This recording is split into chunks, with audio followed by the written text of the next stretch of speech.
जेब्लासिम माने हाग्रामाया बिटिसि खुंथायाव थागोन अब्लासिम बे बड'लेण्डनि जायगाया माने संकसनिफ्राय माजबाटनिफ्राय बियो बाराया होननानै बिथाङा बे बाथ्राखौ बुंखांबाय आरो बेनो बिथांनि माने जेननायनि माने माखासे जेननायनि मोनसे बाथ्रा बियो गैयाथ' आरो बे मा थागोन बे बिथाङाथ' थांनाय 5 बोसोराव 7 बार सरकार दाबायना बिथाङा गावगायनि माने माबाफोरखौ मा होननानै बुंदों गावगायनि बुंनायफोरखौ बिथाङा भेलुलेस बाथ्राफोरखौनो बुंखाबाय थायो दा बेनिखायनो बेबो जेबो माने बेसलेसखा दाख्लै बावै जोनोम जानाय मोनसे राजखान्थि हान्जाया बेखौदि सहैस्लाबनो हादों बे माने बेनि सायाव फोथायनाय गैया आरो सहैनो हाखायाखै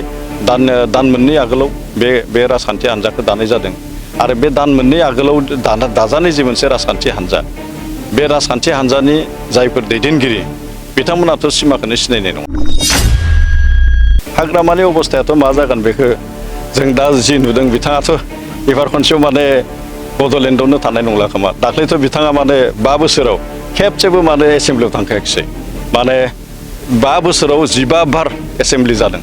आरो बे 15 बार एसेम्ब्लियाव बिथाङा खेबसेबो थाङाखै बिथाङा जिहेतु थांनाय 5 बोसोराव जेबो माने रायजो राजानि जिहेतु रेसपन्सिबिलिटि बेखौनो बुजिखायासै एबारथ' बांसिन बुजिसिननाय नङा 5 बोसोराव जोंनि प्रमद बर' बिथांनि दैदेननाय आरो जों बागानपारा समस्तियाव खामानि मावनाय बेखौ गोजोननाय दोङो आरो जिखिनि आद्रा थानाय खामानि बेखौ नैबे फैबाय थानाय समाव बेखौ मावफुंनो हागोननि मोनसे फोथायनाया दोङो आरो बेनिखायनो फैगोन नै जि बिटिसि बिसायख'थि बेवहाय इउपिपिएल दोलोनोनो माने रायजो राजाफोरा भट होनायनि जे मोनसे थांखि बे थांखिखौ लानायखौ जोङो नुनो मोनो बिसायख'थि जोबाखै बिसायख'थिनि माने मा होननानै बुंदों फिथाइया फोसावजायाखै दा बे हिसाबै बिथांनि जिखिनि साननाय बेयो माने बिथाङा गावनि जिखिनि मावथिफोर बे मावथिफोरखौ एसे माने गोसोखौ माने थाजिम खालामनानै लाखिनो थाखाय बेफोर बाथ्राखौ बुङो हाग्रामा महिलारिया बेखौनो बेस खालामनानै बेखौनो माने मा होननानै बुंदों बेखौनो थांखि लानानै आवगायबाय थादों दे जि बिटिसिनि फिथाइ बे बिटिसिनि फिथाइखौ हाग्रामायानो मोनजाबाय थानांगौ माखासेया माने बेनिफ्राय डिप्रेट जानो नंगौ बिटिआरनि गुबुन गुबुन बियाबफोराव बड'लेण्ड बुब्लि बे समाव आं दङ बागानपारा बियाब आरो बागानपारा बियाबावबो गोबां गुबुन गुबुन राजखान्थि हान्जा बे राजखान्थि हान्जाया बिसायख'थि फोसावदिं हाबाफारियाव बाहागो लानायखौ नुनो मोन्दों थिग बेबायदिनो बे समाव आङो दङ नैबे समाव बागानपारा आरो बेवहायनो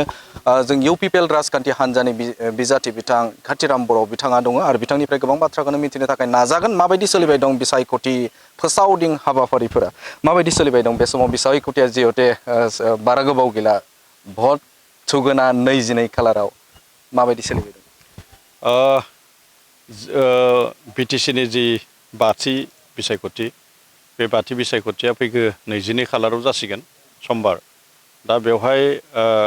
जि 25 नं जोंनि बागानपारा बिटिसि बियाब बे बिटिसि बियाबाव जोंनि जि मोनसे फोसावनाय बे फोसावनाय हाबाफारिया खना खनला जाबाय थादों जोङो जोंनि जि फोसावदिंनाय हाबाफारि बे फोसावदिंनाय हाबाफारिखौ जोङो माइक्र' लेभेलाव लादों जोङो फिसा फिसा गामियाव हाबदों रायजो राजाफोरजों जोंनि थांखि आरो नोजोरखौ बुंदों इउपिपिएलआ थांनाय 5 बोसोराव मा मावखो आरो इउपिपिएलआ फैगोन 5 बोसोराव जोङो मा मावगोन बेफोर बाथ्राखौ जोङो रायजो राजानि सिगाङाव फोरमायदों आरो बेवहाय जोंहा मोन 14 जोंहा गुबुन गुबुन हारि हारिसाफोर दङ आरो बे हारि हारिसाफोरनि जिखिनि जोंनियाव जोंनि बे बागानपारानि जि इउपिपिएल बे कमिटि बेवहाय गासैबो बे मोन 14 हारि हारिसानि दैदेनगिरि मावथि बिथांमोना दङ आरो जोङो बेबायदि हारि हारिसानि खाथियाव जोङो सहैनो नाजादों आरो जों सहैनो हादों दा बे हिसाबै जोंनियाव जि बिसायख'थि जि फोसावनाय हाबाफारि बे फोसावनाय हाबाफारिया जोबोद मोजाङैनो जोंहा जाबाय थादों आरो बेखौ जोङो जिखिनि साननै सानथाम जिखिनि सम दंबावो बे समाव जोङो जोंनि जि फोसावदिं हाबाफारि बे फोसावदिं हाबाफारिखौ जोङो मोजांसिन आरो खालामनो हाबावगोन मा थांखिजों नोंथांमोना बे समाव रायजो राजाफोरनि गेजेराव हाबदों दा बेवहाय जोंहा सेन्ट्रेलि जोंनि जि माने थांखि आरो नोजोर जायखौ जों मेनिफेस्ट' होनदों बे मेनिफेस्ट' जोंहा दंखायो आरो जोङो बेनि अनगायैबो सेन्ट्रेलनि जिखिनि मेनिफेस्ट' बेनि अनगायैबो जोङो जोंनि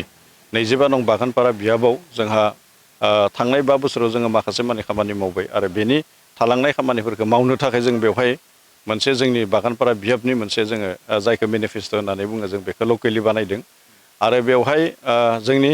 25 नं बागानपारा समस्ति बियो सुबुनकाटानिफ्राय बियो माने गहाय कमल आलि होननानै बुङो बर्मानिफ्राय जि तामुलपुर सहैनाय लामा बे सुबुनकाटा भुटान पाहारनिफ्राय गहाय कमल आलि जि बर्मानिफ्राय तामुलपुर सहैनाय लामा बेसिम बियो जोंनि सा खोला सिमा सानजाजों बियो माने नुनाय गोदानै दाख्लै जि माने गामि हाबबाय मोनबा गामि हाबबाय बे मोनबा गामि हाबनाया ननाय दैमासिम बियो थांबाय सोनाबा जोंहा दिरुं दैमा दा बियो मोनसे गेदेरथार जोंनि मोनसे ओनसोल बे ओनसोलाव जोंहा माखासे मानि सोलोंथाइ जिखिनि फसंथानफोर बे सोलोंथाइ फसंथानफोरा जोंहा बेवहाय दोङो नाथाय जोंनो बिगियान सोलोंथाइनि जि फसंथान बे बिगियान सोलोंथाइनि फसंथानखौ जोंनो नैबे बागानपारा 25 नं बागानपारा समस्तियाव नांगो आरो बेनि अनगायैबो जोंनियाव नैबे आथिखालाव माने डक्टर रबि बर' जि सिभिल हस्पिटाल मुसलपुर बियो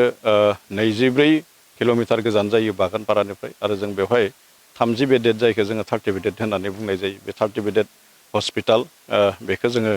माने मोननो थाखाय जों बेवहाय लाखिदों जोंहा सुबुनकाटाया मोनसे समाव बियो मोनसे भार्नालुबुर एरियामोन सिटुएसननि दा बेवहाय जों आउटपस्टनि बाथ्रा जों बेवहाय बुंदों बागानपारायाव मोनसे आउटपस्ट दङ बेखौ जोङो थानासिम आपग्रेडेसन खालामनायनि बाथ्रा बेखौ बुंदों आरो नैबे जोंनि 25 नं बागानपारा बियाबनि सिङाव जोंनि जिखिनि गामिजों फोनांजाबनाय लामा बे गामिजों फोनांजाबनाय लामाफोरखौ जोङो माने पाक्का लामा बानायनायनि थाखाय जों जोंनि मेनिफेस्ट'आव जोङो लाखिदों बेबायदिनो माखासे मानि जिखिनि मेनिफेस्ट' बेखौ जोङो लकेलि लाखिनानै जोंनि जि बागानपारा समस्तिजों लोगोसे माने गासै जोंनि बिटिआर ओनसोलाव जोंनि जि थांखि आरो नोजोर बेखौ लाखिनानै जोङो रायजो राजानि गेजेराव जोंनि जि बिसायख'थि फोसावनाय बे बिसायख'थि फोसावनायखौ जोङो खालामदों आरो बेवहाय रायजो राजाया थांनाय 5 बोसोराव जोंनि प्रमद बर' बिथांनि दैदेननाय आरो जों बागानपारा समस्तियाव खामानि मावनाय बेखौ गोजोननाय दोङो आरो जिखिनि आद्रा थानाय खामानि बेखौ नैबे फैबाय थानाय समाव बेखौ मावफुंनो हागोननि मोनसे फोथायनाया दोङो आरो बेनिखायनो फैगोन नै जि बिटिसि बिसायख'थि बेवहाय इउपिपिएल दोलोनोनो माने रायजो राजाफोरा भट होनायनि जि मोनसे थांखि बे थांखिखौ लानायखौ जोङो नुनो मोनदों फारसेथिं बनमालि बर' आरो फारसेथिं रेखारानि दास बर' जुजिनाया बोरै जागोन दा दिनैसिम बेनि जुजिनायनि जि मोनसे थासारि बेखौ जोङो नुवाखै जोंदि जुजिनांगोन बे मोनसे थासारिखौ जों दासिम नुवाखै दिनै बेसेबां खालार बियो दिनै 18 खालारबा बारा गोबाव गैलिया थ' 18 खालारसिम जोङो दि माने बे रेखारानि आब'जों आरो बनमालिजों जि जोङो जुजिनांगोन बेखौ जों नुवाखै जोङो फैबाय थानाय जि सानथाम सानब्रै बे सानथाम सानब्रैयाव बेनि जि मोनसे थासारिया बे थासारिया मा जागोन जोङो बेनि सायाव गोख्रोङै जोङो नोजोर लाखिबाय थादों आरो बे सानथाम सानब्रैनि जिखिनि थासारि बे थासारिजों जोङो मोगा मोगि जानो थाखाय जोंनि हानजानि जिखिनि मावथिफोर जिखिनि दैदेनगिरिफोर जोङो साखाफारा जाखाबाय आरो दिनैनि जि मोनसे थासारि बेयाव जोङो जुजिनांगौखौ जोङो नुवाखै जुदि एपिपिनि जे बेवहाय बिजाथि दङ दा बे समाव बर' भटखौ एबा बर'नि जाखिनि भटार्स रायजो राजाफोर आरो बिथांमोनखौ मोनसे नोंथांमोननि जे जिखिनि फोसावदिं एबा रायजो राजाफोरनि गेजेराव मोनसे गोहोम गोलैगोन नामा जे भटनि बेलायाव दा बे आं नुबाय थादों जे नैबेहाय जि गोदान हान्जा एबिपि दा बिथांमोननि जिखिनि खामानि मावनायाथ' माने रायजो राजानि खाथियाव सहैखायाखै मानोना बागानपारा बियाबा बेसेबांबा गिदिर बियाब बेवहाय माने 90,000 भटार्सफोर दं 107टा माने पलिं स्टेसनफोर दं बेखौ दाख्लै बावै जोनोम जानाय मोनसे राजखान्थि हान्जाया बेखौदि सहैस्लाबनो हादों बे माने बेनि सायाव फोथायनाय गैया आरो सहैनो हाखायाखै दान मोननै आगोलाव बे राजखान्थि हान्जाखौ दानाय जादों आरो बे दान मोननै आगोलाव दाजानाय जि मोनसे राजखान्थि हान्जा बे राजखान्थि हान्जानि जायफोर दैदेनगिरि बिथांमोनाथ' सिमाखौनो सिनायनाय नङा आरो जों जिखिनिखौ नुबाय थादों दिनैसिम माने इउपिपिएल दोलोनि जिखिनि जायखौ जों भट बेंक होननानै बुंनाय जायो बे भट बेंकआव जेबो माने बिथांमोना सोखावनो हायाखै बिथांमोना जुदि मायबा मोनसे खालामदोंबा बिजेपिनि भट बेंक आरो मायबा मोनसे खालामदोंबा बिपिएफनि भट बेंकआव बिथांमोना खामानि मावबाय थादों दा बेखिनि थासारिखौ जोङो नुदों दा बेनिखायनो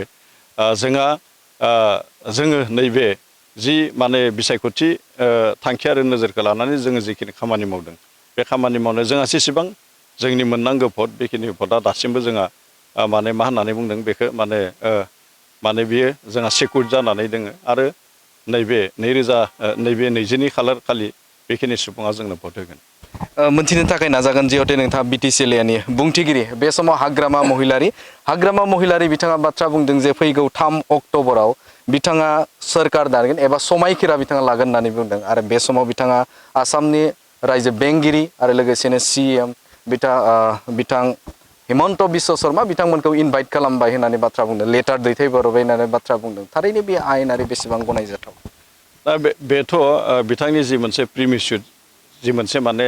साननाय बियो नुजाथिदों। दा बिसायख'थि जोबाखै बिसायख'थिनि माने मा होननानै बुंदों फिथाइया फोसावजायाखै। दा बे हिसाबै बिथांनि जिखिनि साननाय बेयो माने बिथाङा गावनि जिखिनि मावथिफोर बे मावथिफोरखौ एसे माने गोसोखौ माने थाजिम खालामनानै लाखिनो थाखाय बेफोर बाथ्राखौ बुङो। बे थांनाय 5 बोसोराव हाग्रामा महिलारियाथ' सरकारखौ बेसेबां होननानै बुंदों बेसेबां गोबां खेब बिथाङा सरकारखौ दादों आरो नै माने मा होननानै बुंदों बिटिसि बिसायख'थिनि उनाव माने बिथाङा सरकारखौ दानो हायासै। बिटिसिनि बाइ इलेक्सननि उनाव बिथाङा बुंदों जों सरकारखौ दागोन। एसेम्ब्लि इलेक्सननि उनाव बिथाङा बुंदों माने हाग्रामाया गावनो सिफ जानानै सरकारखौ दागोन। बेनि उनाव आरोबाव माने एसेम्ब्लि बाइ इलेक्सन फैदो बेनि उनावबो बिथाङा बुंदों माने बिटिसियाव माने हाग्रामायानो सिफ जानानै बिटिसि सरकारखौ दागोन। थारमाने थांनाय 5 बोसोराव हाग्रामा महिलारिया प्राय 7 बारसो सरकार दादों। नाथाय बिथांनिया मा होननानै बुंदों मा होननानै बुंदों बे गावगायनि जि मासि गैयि सरकार बिथाङा जादों। माने बे जिहेतु माने मा होननानै बुंदों बे जि माने संबिजित बे संबिजितजों गनायथि जायै सरकार दाबाय थादों। दा बेनिखायनो नै जा बाथ्राखौ बिथाङा बुंदों बे बाथ्रायाबो जेबो माने मा गैया ओंथि गैया। बेबायदि माने जि माने संबिजित बे संबिजितजों गनायथि जायै बाथ्राफोरखौ बिथाङा बुंबाय थादों। भेलु गैया नामा? गैयाथ' आरो बे मा थागोन बे बिथाङाथ' थांनाय 5 बोसोराव 7 बार सरकार दाबायना बिथाङा गावगायनि माने माबाफोरखौ मा होननानै बुंदों गावगायनि बुंनायफोरखौ बिथाङा भेलुलेस बाथ्राफोरखौनो बुंखाबाय थायो। दा बेनिखायनो बेबो जेबो माने बेसलेसखा। बिथाङा हेलिकप्टारनिनो राजखान्थि खालामदों नोंथांमोननियावबो जादों नामा बे? जोंनियावथ' बिदि जायाखै। गेदेरथार माने बिटिआर ओनसोल माने बिटिआर एकर्डनि उनाव बिटिसिनि जि मोनसे सिमा 2020 मायथाइ मा होननानै बुंदों 2020 मायथाइनि जि बिटिआर सुक्ति बे सुक्तिनि उनावथ' बिटिआरनि सिमाया बारायदों ना बिटिआरनि सिमाया बारायदों। जेब्ला बिटिएडि एकर्डखौ खालामदोंमोन बेनि सिमाया फिसामोन बेयो माने संकसनिफ्राय माजबातसिममोन। नाथाय जेब्ला बिटिआर सुक्ति बे बिटिआर सुक्तिनि उनाव जिहेतु बेनि गामि सोसननायनि एजेन्डाया गामि सोसननायनि क्ल'सआ बिटिआर एकर्डआव दंखायोमोन। आरो बेबायदिनो नैबे 2025 मायथाइनि जि बिटिसि इलेक्सन बिटिसि बिसायख'थि बे बिसायख'थियाव सानजाजोंनो मोन 60 गामिया हाबदों। जोङो जुदि रोखायै बुङोब्ला गहपुरसिम ओरैहाय बिस्वनाथ ओरैहाय माने सनितपुर। दा एसेबां गोदोर मोनसे ओनसोल बेवहायथ' एसे थांलाय फैलाय जिहेतु माने बिजि सिडिउल बेखौथ' माने मा होननानै बुंदों बेखौ थांलाय फैलाय खालामनो थाखाय बेवहाय बेखौ गोनांथि जाखायो। आरो बे हिसाबैनो मा होननानै बुंदों नैबे जोंनि जि हान्जा बे हान्जायाबो बेखौ बाहायदों। नाथाय बेवहाय माने बेबायदि जेबो राजखान्थि जायाखै।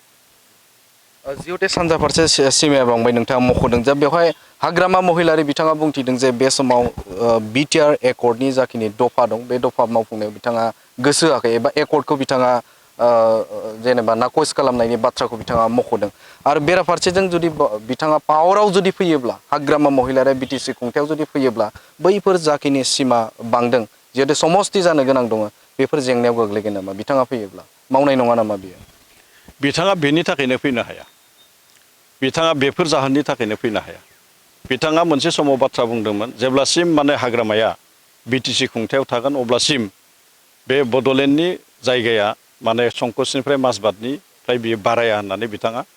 बे बाथ्राखौ बुंखांबाय। आरो बेनो बिथांनि माने जेननायनि मोनसे बाथ्रा बियो। दा बेनिखायनो नैबे 2025 मायथाइनि जि बिसायख'थि बे बिसायख'थियाव